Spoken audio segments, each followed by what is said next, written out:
All right, everybody, how are you doing? I have with me Alexander Mercurs in London, and I also have Crypto Rich in London as well. So, guys, how are you doing? Crypto Rich, you want to give a shout out, maybe a plug to your channel? You are in London, correct? I'm outside London. Oh, you're outside. Okay, close enough. So you want to give a shout out, and then we'll get started to talk about Bitcoin and everything that's happening there. Sure. So thank you so much for having me back on your channel. You know, I listen to all your shows and everything, and it's a treat to be back on. I run a cryptocurrency YouTube channel since April 2017. I focus particularly on specific projects, that I developed a relationship with, small market cap coins.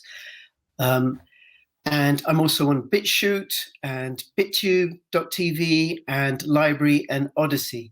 And on Twitter, and I've got a Telegram announcement group. You can find me there. And the problem with YouTube is the censorship. Yeah, we know it well enough. We know it well. So Crypto, let's get started. Take us into this. Sorry, Alex, before we do that, I just want to give a shout out to one of your viewers who contacted me via LinkedIn as well and said that she saw somebody who looked like me on the Duran, and she listens to the Duran, and she thinks it's a really great program. And she knows who she is. So hello, if you're watching this. All right, cool, great to hear that. So what we have now is Bitcoin, I believe, is at 35K USD. It's surging. Is that 35K?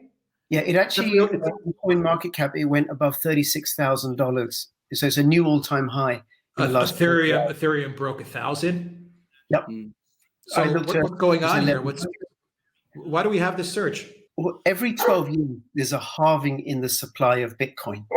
And so partly the reasons for the increase in prices is fundamental. It's part of the nature of the Bitcoin algorithm. So in the 12 years Bitcoin's been around, we've had three halvings, and this is the third one. And in the previous two halvings, what's happened is a year after the halving, about a year or a year and a half, Bitcoin reaches an all-time high. And then it goes into a bear market, which lasts a year and a half, 2 years. So there's that cyclical. We've gone from 25 Bitcoin being produced every 10 minutes to 12.5 Bitcoin, and now 6.25 Bitcoin. And the next halving will be in 2024. So what's likely to happen is that it's going to keep going up, because in those intervening 4-year periods, the other thing that's happened is there's more and more awareness, and there's more and more infrastructure. And on a fundamental level, there's more and more money printing, more and more money printing. So I'm like, well, I can keep my my pounds in the bank and watch them lose value as the government just devalues them and prints them away. It's the same deal with euros and the USD, and I think just about every single fiat currency in the world. Or I can put them in something which is going to retain the value. So you could look at it like Bitcoin hasn't gone up in value. It hasn't. The dollar has gone down. Okay. So that's the answer, broad answer. And then Bitcoin moves the whole market because it carries so much of the market. It has the largest market cap. And then you have the other coins. The next one is Ethereum, and then the other altcoins, alternative coins to Bitcoin. And then all the time there's lots of development going on. As we're moving over to using blockchain more and more with more and more applications. So that's the general broad answer. Mm-hmm. Got it. So we'll put a disclaimer here, and we're not saying that people that are watching this video should invest in what we're advising or not. Everyone has access to the information, and everyone can make their own decision. But you're very positive on Bitcoin. I'm very positive on Bitcoin and the altcoins as well. Alexander, more and more money printing. Well, indeed, and this is one of the things that I'm sure is driving up the figures now, because we have a major economic recession across the entire industrialized world, and there are attempts by governments to try to support the economies, since their tax take has collapsed, has crashed.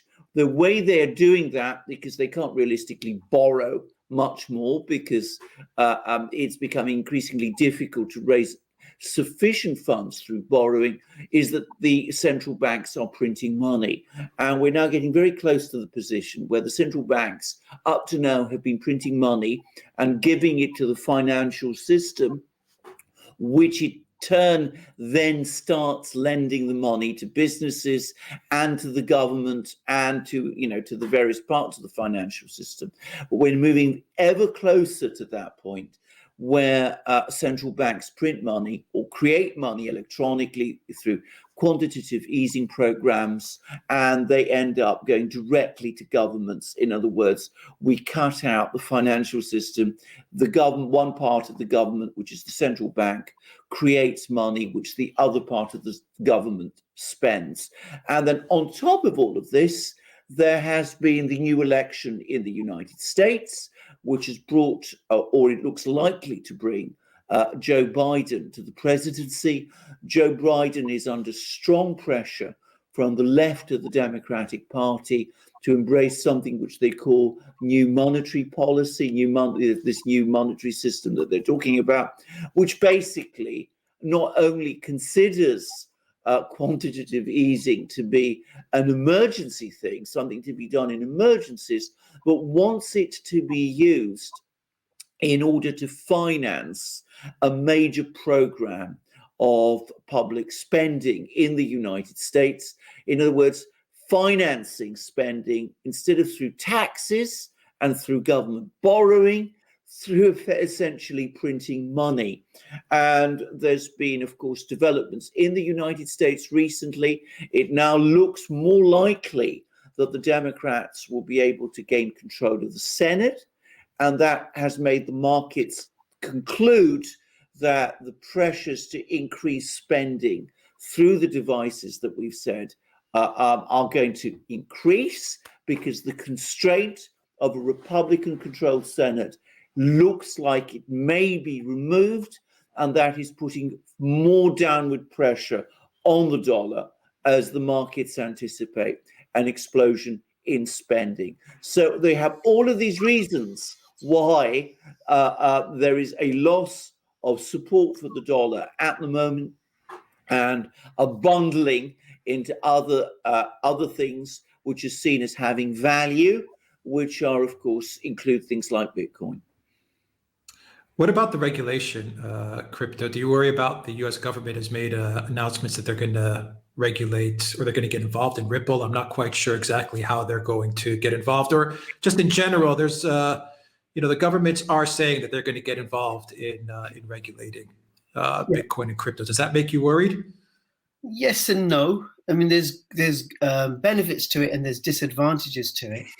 And I think there's challenges that the government are going to have.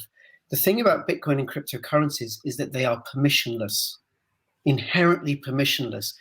I don't need anybody's permission to go and purchase some Bitcoin or Monero or Pirate Chain. I can just go ahead and do that. And I can do it in a way that's decentralized. And because it's decentralized, then the governments can't control it. Now, where they can is the intersection, between fiat and cryptocurrencies, the on-ramps and the off-ramps. So they've issued some regulations with regards to that. And also they've announced something that's going to be happening with a possible proposal. So one proposal in the US is exchanges are going to require KYC of addresses, exchanges in the US. So if somebody wants to withdraw some cryptocurrency from a US-based exchange to a particular address, that address has to be KYC'd. Never mind that I got to do KYC to use a US-based exchange anyway. And then recently there was a tweet from Jeremy Allaire about the Office of the Comptroller of Currency, one of the banking regulators, which says that banks in the US can now use stable coins. And what a stable coin is a coin that's pegged to a particular currency. So you have USDT Tether, which is always worth $1, or USDC, which is always worth $1. And it's to, if people ride out the fluctuations in price, it's stable because cryptocurrencies are very, very volatile. So it says that banks can accept payments in stable coins, which means there's another stream or another infrastructure or another pathway. So instead of just using SWIFT and the other mechanisms, they can also make and take payments in stable coins. So in that way, the stable coins, the cryptocurrencies are getting integrated into the financial system. And then, of course, you're going to have more and more regulation and regulatory capture, which is good in some respects because it keeps the cowboys out, but it's also bad in terms of the privacy and freedom that cryptocurrencies promise. That's going to be whittled away.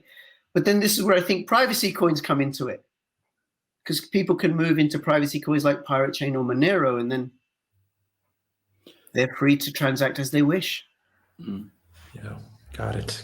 What about digital currencies, Alexander? Venezuela actually said they're going full digital. China is getting involved. Russia, what's going on there? I mean, this is really very interesting, and I want to make it very clear. We're talking about digital currencies now. We're not talking about cryptocurrencies. There's a fundamental difference because we're talking about governments, central banks, creating digital versions of their existing currencies. So there'll be a digital ruble, a digital RMB, that's the Chinese currency. By the way, I know that Venezuela's been talking about they want to go full steam ahead on theirs. I think because of Venezuela's profound economic problems, they're going to find it much more difficult. But it's the other big countries, the big economies outside the Western geopolitical system, but which are nonetheless have those intersections, the same kind of intersections with the West's financial system that are interesting. And there was a discussion recently by a rather interesting person, a lady called Olga Skorobogatova, who is actually the deputy chair of the Russian Central Bank. And she was talking about the ruble, the digital ruble, which is coming. And she made the very interesting point that digital currencies will make it possible to bypass the conventional banking system, which of course is a banking system which, because of the domination of the dollar and because of the importance of SWIFT, the interbank payment system, which is based in Brussels, but which is dominated by the United States. The banking system as it exists today is very much something, the international banking system, which is subordinate, if you like, to US political and economic pressures. This lady, Ms. Skorobogatova, indicates that with the development of blockchain technologies, it's going to be possible to bypass all of that, take away, in effect, some of the US's primary leverage, which is used as its key sanctions tool, which is to say you cut off banks from SWIFT. You can do all kinds of things. And then, of course, with digital currencies, you can have digital currencies going directly to people the same way as cryptocurrencies do. You can convert your cryptocurrencies, presumably, I suppose, into digital currencies. And that way you can enter the conventional banking system as well. And they have a full control over you. I mean, yeah. That's the risk of, and the digital currencies, central bank digital currencies, CBDCs, and I think the ECB is researching one, Bank of England, China, the United States, other places, no doubt. And the risk is then you're controlled. I'm controlled. You know, they can impose negative interest rates. Yes. The money gets taken away. They can tax at source. They can also penalize people for perceived transgressions. And given the rise of authoritarianism in the West, you know, like fascism creeps in slowly, little by little, by little, as we boil ourselves slowly like frogs. I think they're particularly dangerous. And Alexander, I don't know about the intersection between CBDCs and decentralized currencies, because if the CBDCs won't prevail in that instance. I mean, Facebook went down that line in a way as well. They tried to get their currency and it completely flopped. I mean, if you have a choice, if I have a choice you know, do I want to go into this digital dollar or Bitcoin? I mean, I would take Bitcoin because, like you said, crypto. I would be scared to death if one day the government just wakes up and says, you know what, Alex, let me take 100 digital dollars from you because I just feel like it. I mean, they could do it like that. Yeah, and what they could do is they could just keep printing more CBDCs. So why, good money drives out bad money. So if there's an intersection between the two, with people, and it becomes easier, people will go into Bitcoin. And just about the Facebook Libra coin, they're still working on it as DM. And then I wonder how that ties in, given the role that big tech are playing in the world, how that ties in with the Great Reset. But we have a Facebook digital currency. Yes. The great advantage that currencies, fiat currencies and digital currencies have is that they still operate, they're still legal tender. Cryptocurrencies at the moment are not legal tender. That is the big political advantage, and that they are given by governments. So while cryptocurrencies work very well as a store of value, digital currencies have the advantage, if you like, in that they can be used in more conventional money transactions. What I think is going to happen is I think you're going to start to see more digital currencies appearing, and I think you will start to see competition between digital currencies, and the interaction between digital currencies and cryptocurrencies may be more interesting than you're saying, because I suspect that we will see some digital currencies where governments, understanding the value of making their digital currencies appear strong and reliable, will be resistant to doing the kind of things that you've just said. They will say, have your cryptocurrencies by all means, but if you want to use them, to convert them into legal tender, you can do it through our digital currency, and that's a route back into the conventional financial system. Yep, and there may be the emergence of an informal side-by-side digital cryptocurrency economy. So you've got the formal CBDC economy, and then you've got the cryptocurrency economy, which is informal, where people are transacting between themselves in a decentralized fashion. Absolutely. And with the emergence of privacy cryptocurrencies like Monero and Pirate Chain. You see, I did think informal is quite the right word, because there's nothing illegal in this. It is a formal system. I mean, anybody can exchange anything for anything else. There's nothing legally that prevents you doing that. And there is no reason why you can't operate fully, as I understand it, within the crypto system. But if you want to go outside the crypto system, you now have an outlet, and you can pick. It seems to me, as more digital currencies appear, you can actually choose. You have that right of choice. You're no longer restricted in the way that you were previously, when ultimately, whatever you did, wherever you are in the world, you have to go through the dog.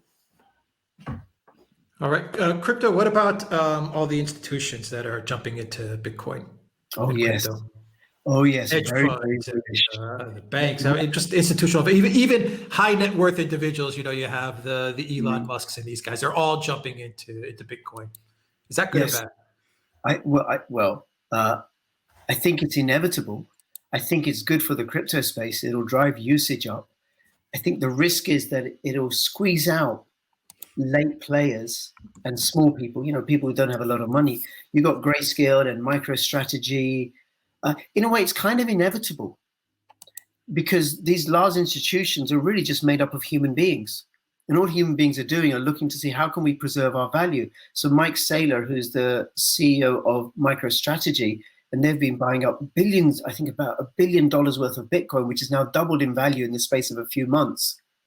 We're looking from, okay, I want to preserve wealth for my business and for my investors or whatever. Where am I going to get the best returns? And one of the problems with CBDC and with fiat currencies is there's always the risk and the temptation for governments to print more, print more, and they can do it really easy with CBDCs. So then, okay, well, I want to protect myself against that. I want to hedge against my money being devalued. So yes, it's inevitable. I think the other thing that it does, it brings a level of legitimacy, and perhaps when it gets really, really big, they're going to be able to lobby governments with their money. Plus, also it creates competition. A couple of months ago, I read something. Electricity in Iran is really, really cheap, and Iran is encouraging Bitcoin miners in Iran to sell their mined Bitcoin to the government, and then the government can then use that Bitcoin for international payments. So then you've got the emergence of a fully decentralized currency economy, whether it's CBDCs or traditional fiat currencies or cryptocurrencies. So I think that'll be good. Yeah, Russia's mining like crazy too because of the cheap electricity. Like they're mining like crazy. Yeah, I've actually visited a Bitcoin mining farm in Irkutsk, Siberia. It was at minus 23 degrees C at 9 o'clock in the morning. So, was it just like machines just across? It's in November. I went in November, and my friend who runs the farm, who was inviting me there, I said, "Look, are we going to get a hotel space?" And he said, "Nobody goes to Irkutsk in November. There's loads of accommodation." And it was just machines. And there it was cheap hydropower. I think this mining farm pays 5 cents an hour, 5 cents a kilowatt hour, cheap hydropower. It's not very hot, so you need less electricity to cool the machines down. So look, if you could print money that other people are going to recognize, wouldn't you? I would. Yeah. And I think that's the great promise of cryptocurrencies. And this isn't investment advice. This is, I suppose, more from a political economic angle. We are, on the one hand, with the lockdowns and the way the governments are dealing with this, we've got a shift in power and wealth from SMEs to uber rich, to corporations and big tech and everything, and the centralization of power to bureaucrats. But at the same time, with what cryptocurrencies offer is a transfer of wealth where, people don't necessarily have wealth. They can, do some research, maybe invest in a little bit in a cryptocurrency, no more than you can afford to lose, no guarantee. And then make some silly returns. Sounds like a plan. All right, I think I hear someone's dog in the back. Is that your dog, Alexander? You can. That's Mishkin, okay. I'm afraid. Okay, so do you have anything else to add, Alexander? And we'll wrap it up. What I simply wanted to say is, obviously, again, we're not investment advising, but this does increasingly look like a completely different economic system that's now starting to emerge. So we have, if you like, the battle between two visions of the future. One is, the new system that people like the World Economic Forum and those sort of people are looking at, which is a highly centralized one. And then we have the other increasingly decentralized one, which is spreading, and which I suspect is they're going to find it ultimately impossible to control, and which some governments are looking to supporting as well for their own reasons. So we're going to see the struggle over the next couple of years between these two economic models, and be interesting to see which one plays out. I firmly put my money in the decentralized one coming out on top in the end. All right. Okay, we will leave it there because I think Mishkin is yes. He's asking for something. So, he is, absolutely. So, he gets excited when we talk about Bitcoin, I guess. He certainly does. Okay. All right, guys, we'll wrap it up there. Once again, make sure to visit Crypto Rich's channel, and all the information, I will link it down below in the description box. And of course, anything else you want to add about Alex, your channels or anything? You've got a link to a project called Token Metrics. If people want to go and do some find out about cryptocurrencies, they're really great analysis and information, and invite people to, I would invite people to go and explore, go check it all out. And please watch my channel. Absolutely. I'll put that link to everything in the description box down below so people can check it out for themselves and see if they want to get involved in the decentralized world order, because we don't want the Great Reset. Exactly. We don't want that plan. That's not for us. All right. We'll leave it there. Alexander Mercouris and Crypto Rich, thank you very much. Take care, everybody. Thank you.